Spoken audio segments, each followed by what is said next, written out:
So down here we might say, instead of with this unique strategy, we might say, thus, by, let's make sure this is underlined, thus, by, what? Removing any distinction between 1938 and 2010, Krugman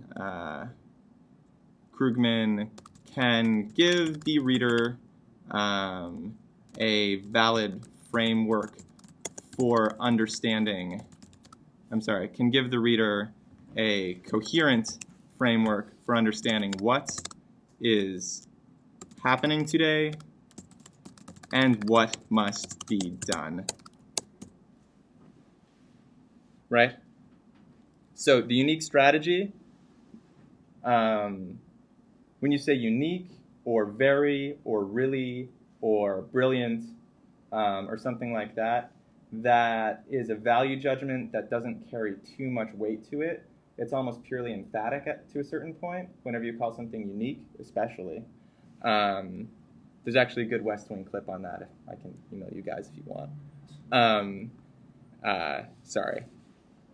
Yeah, what is it? Someone says very unique, and they call him out on it. You can't be very unique. It's either one of a kind or it's not. That's the point. But by saying unique, you're getting in the way of actually saying what the strategy is, right? There we go. Okay, and we're just going to jump ahead since we've only got 3 minutes left. Down here, after a paragraph about Ferguson, we see, and this is the same in both the original and the revised. These paragraphs are almost identical. What we've got is an explication of what Krugman does once he has set up this analogy between 1938 and 2010, right? He says what Krugman does with it.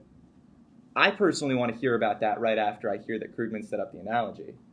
I don't want the interruption of Ferguson. I mean, you're telling us, so what we've got there, I think the distinction that Blake's running with here, and correct me if I'm wrong, but I think you started off by saying what Krugman does, what Ferguson does, how Krugman does it, how Ferguson does it, right? Yeah, and I don't know, and those are good distinctions. I appreciate what you did with them, but look how well you wrote these two paragraphs to go with one another, right? Like this paragraph up here is a perfect setup for this paragraph down here.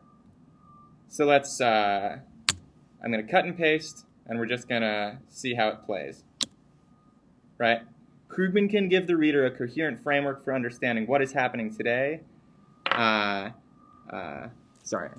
well as what must be done, right? As well as being stronger by pointing to intensification and not just slapping two things together. Okay. See, I'm mean to the way that I write too. Okay. Once Krugman has captured the audience's belief with the notion that two struggling economies are comparable, he can propose solutions that have already proven to be successful and state each of the mistakes that were made by Roosevelt during the 1938 recession. As he continues to do this, Obama and Roosevelt, so now we're replaying the frame, and I think that's fine. I don't think that really gets in the way.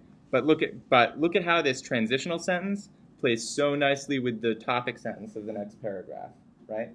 These two paragraphs want to be together, right? They have been yearning for each other. Same with this. Once you remove that Krugman point above, then this Ferguson paragraph goes brilliantly with this Ferguson paragraph. And that doesn't just make the argument flow more smoothly. That allows the points that Blake is making to actually become apparent. Okay? All right. So we're out of time. One last thing.